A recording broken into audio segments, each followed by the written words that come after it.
এই চোপড়া আরিয়াদহ, এই চোপড়া আরিয়াদহের ছায়া কিন্তু এবার ব্যারাকপুরেও। কেন কথা বলছি? কথা বলছি কারণ চোপড়া আরিয়াদহের মতন এবার ব্যারাকপুরেও তৃণমূল কর্মীর দাদাগিরি। রাতের অন্ধকারে ব্যারাকপুরে রাস্তায় ফেলে যুবককে রড দিয়ে মারধরের অভিযোগ। কাঠগড়ায় দাপুটে তৃণমূল নেতা নওশাদ ও তার ভাই সাদ্দাম। এই সাদ্দামের বিরুদ্ধে এলাকায় তোলাবাজির অভিযোগ রয়েছে। আক্রান্ত যুবক দিলীপ প্রামাণিক সাগর দত্ত মেডিকেলে ভর্তি। আপনাদের আরো একবার জানিয়ে রাখি, চোপড়া আর আরিয়াদহের ছায়া এবার ব্যারাকপুরেও, সেখানেও তৃণমূল কর্মীর দাদাগিরি। দিকে যাচ্ছিলাম, পিছন দিয়ে আমাকে একটা লোহার প্যাপ দিয়ে বাড়ি মারলো। কে মারলো? সাদ্দাম বলেছিল। একটা আর দুটো চেনা তোমার চেনা? না, চিনি ওকে। তুই কি করো তুমি? আমি এমনি কাজ করি। তারপরে ওরা আসছিলাম। কজন মিলে মারলো? তিনজন ছিল। তিনজন মিলে তোমাকে বেধড়ক মারলো? একজন গলা চেপেছে, একজন মাথা বাড়ি মারলো। কেন চেনো ওদেরকে? সাদ্দাম একটু চেনা ছিল। কি নিয়ে গন্ডগোল? কিছু না, জানি না আমার কি নিয়ে আমি নিজেও জানি না। ব্যারাকপুরেও এই তৃণমূল কর্মী দাদাগিরি। রাতের অন্ধকারে ব্যারাকপুরের রাস্তায় ফেলে যুবককে রড দিয়ে ব্যাপক মারধর করার অভিযোগ। আর কি অভিযোগ রয়েছে জানবো সহকর্মী অনন্তর কাছ থেকে। অনন্ত, একজন যুবককে রড দিয়ে রাস্তায় ফেলে মারধর, অভিযুক্ত আবার সেই তৃণমূল নেতা। এই একের পর এক তৃণমূল নেতা সমর্থকদের এত সাহস কোথা থেকে আসে?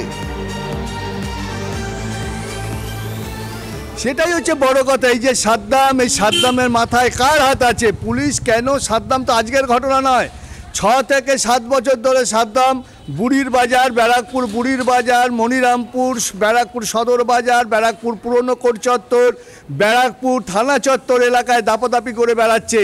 আর সেই সাদ্দামকে পুলিশ কেন এইভাবে ছেড়ে রেখে? যদিও সাদ্দাম এই মুহূর্তে পুলিশের জালে, ব্যারাকপুর থানার পুলিশ সাদ্দামকে আটক করেছে আপাতত, তাকে জিজ্ঞাসাবাদ করছে যে এই ঘটনার জেরে যেভাবে দিলীপ প্রামাণিককে ফেলে রড দিয়ে মারা হয়েছে, তার চিকিৎসা চলছে সাগর দত্ত হসপিটালে।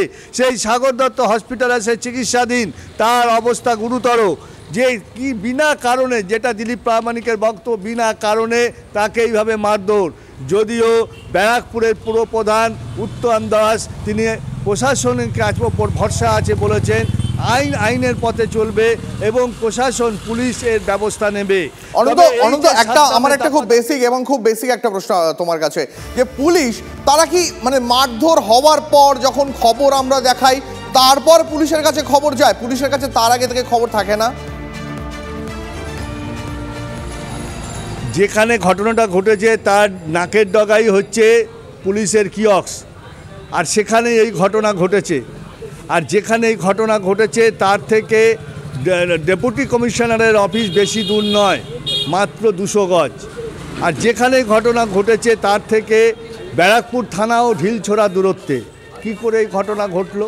কেন এই ঘটনা ঘটলো? কি করে সাদ্দামরা এই বাড়াবাড়ি করে? নওশাদরা কি করে এরকম বাড়াবাড়ি করে? সাদ্দামদের এই দাপাদাপি কেন?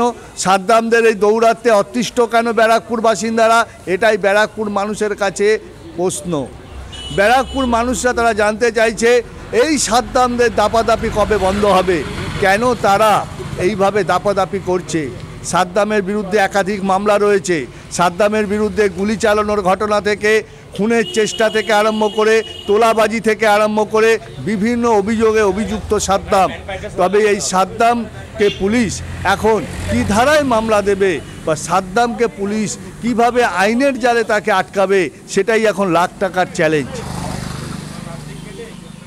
ঠিকই অনন্ত, মানে সত্যি এটা দেখলে, এটা ভাবলে, এটা জানলে সত্যিই লজ্জা লাগে যে এই 2024-এ একটা সময় এসে দাঁড়িয়ে সেখানে শুধুমাত্র তৃণমূল কর্মী হওয়ার দাদাগিরি এইভাবে সাধারণ মানুষের ওপর তাদের সহ্য করতে হয়।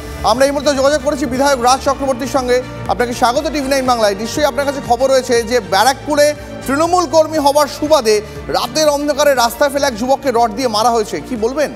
ব্যারাকপুরে হয়নি, কোথাও একটা তোমাদের ভুল হচ্ছে, তোমাদের সার্ভে টিম ভুল বলছে। আমার কনস্টিটিউয়েন্সি ব্যারাকপুর বিধানসভার মধ্যে এই ঘটনাটা ঘটেনি। আমি সমস্ত আইসি এবং সবার সঙ্গে কথা বললাম, আমাদের ওখানকার লোকাল লোকজন যারা আছে চেয়ারম্যান সবার সঙ্গে কথা বলে দেখলাম এরকম ঘটনা আমাদের কোনো ঘটেনি। এটা মনে হয় অন্য কোথাও হয়েছে, তোমরা একটু ভালো করে খোঁজ নাও, কারণ ব্যারাকপুরের একটা পার্ট হতে পারে যেটা নোয়াপাড়ার মধ্যে পড়ে সেটা নর্থ ব্যারাকপুর বলে, এবং ধরো অনেক ক্ষেত্রে অন্য জায়গায় সেটা ব্যারাকপুরের একটা পার্ট অন্য দিকেও পড়ে আর বুঝতে পেরেছো। আমার কনস্টিটিউয়েন্সির মধ্যে এরকম ঘটনা ঘটেছে আমাদের নলেজে নেই, এবং আমাকে যেহেতু আপনার নলেজে তো এটা নিশ্চয়ই আছে যে রাজ্য জুড়ে একের পর এক জায়গায় কখনো চোপড়া, কখনো আড়িয়াদহ, কখনো ব্যারাকপুরে এইসব তোমাদের প্রোপাগান্ডা তৃণমূলের এগেনস্টে, তোমাদের এসব প্রোপাগান্ডা, তোমরা সবসময় একটা তৃণমূলকে কাঠগড়ায় দাঁড় করানোর চেষ্টা করো।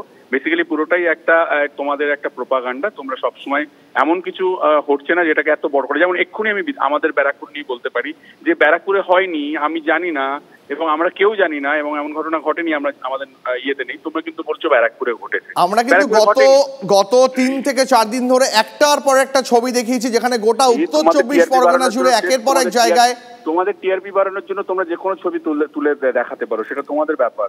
কিন্তু আমার মনে হয় যে বাংলায় যথেষ্ট শান্তি আছে। তোমরা একটা হাইপ তৈরি করার চেষ্টা করছো সবসময় যে তৃণমূল এবং বাংলায় আমাদের তৃণমূল কংগ্রেস সবসময় একটা অশান্তি করার চেষ্টা করছে। না, আপনার কানে কি এই খবরটা আছে যে তৃণমূলের একজন কর্মী সমর্থককে পুলিশ আজকে অ্যারেস্ট করেছে বা তিনি এসে আত্মসমর্পণ করেছে? তার প্রশাসন তার এগেইনস্টে স্টেপ নেবে, সে তৃণমূল হোক আর বিজেপি হোক আর সিপিএম হোক আর কংগ্রেস হোক বা সাধারণ মানুষ হোক, যেও অন্যায় করবে তার জন্য প্রশাসন তাকে প্রশাসনিক ভাবে সেটা দেখে নেবে। তাকে কেউ প্রশ্রয় দেবে না, কোনো ব্যক্তি প্রশ্রয় দেবে না, কোনো পার্টিও প্রশ্রয় দেবে না।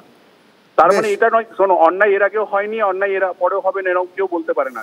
একটা মানুষের যদি টেন্ডেন্সি থাকে যে আমি ক্রাইম করব বা বদমাইশি করব, তাকে কোনো ব্যক্তি কোনো প্রশাসন তাকে আটকাতে পারবে না। তাকে আইনত-ভাবে তাকে যা যা শাস্তি দেওয়া হবে। কেউ আমরা কোনোদিনই সাপোর্ট করি না, না তুমি করো, না যারা শুনছে তারা করে, না আমরা কেউ করি, কোনোদিনই করবো না। অন্যায়কে আমরা কেউ প্রশ্রয় দেবো না, সে তৃণমূলের জ্যাকেট পরে করুক বা বিজেপির জ্যাকেট পরে করুক বা সিপিএম এর জ্যাকেট পড়ুক বা কংগ্রেসের জ্যাকেট, যা জ্যাকেটে পড়ুক। অন্যায় করার জন্য অনেক মানুষ আছে যারা পলিটিক্যাল জ্যাকেট পরার চেষ্টা করে, আমরা তাদেরকে কোনোভাবেই সাপোর্ট করি না। বেশ, আপনাকে অনেক ধন্যবাদ। আমাদের সঙ্গে ছিলেন তৃণমূল বিধায়ক পরিচালক রাজ চক্রবর্তী। অনন্ত, আমি তোমার কাছে আরেকবার আসি। নিশ্চয়ই তুমি শুনলে যে রাজ চক্রবর্তী যে কথা বললেন যে এরকম ঘটনা ব্যারাকপুরে ঘটেনি এবং ব্যারাকপুরে এরকম কোনো ঘটনার খবর অন্তত তার কাছে নেই, কি বলবে? দেখো, বিধায়ক রাজ চক্রবর্তী যে বলল যে ব্যারাকপুরে এরকম ঘটনা ঘটেনি, আবার তিনি বললেন ব্যারাকপুরের একটা পার্ট। যে ঘটনাটা ঘটেছে সেটা কিন্তু ব্যারাকপুরে যে ওভারব্রিজ আছে তার নিচে, অর্থাৎ যে একটি বেসরকারি নার্সিংহোম আছে তার পাশে, অর্থাৎ এই অঞ্চলটা কিন্তু ব্যারাকপুর থানার মধ্যে।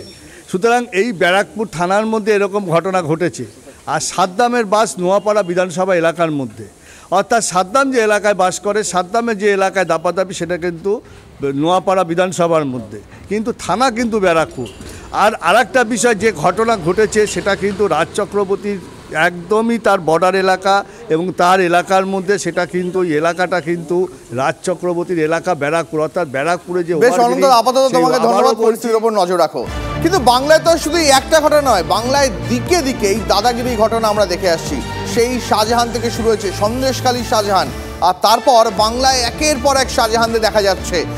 সবার আগে আপনাকে যে ছবিটা দেখাচ্ছি সন্দেশখালীর শেখ শাহজাহান, দেখুন কিভাবে পুলিশের সামনে বুক চিতিয়ে হাঁটছেন।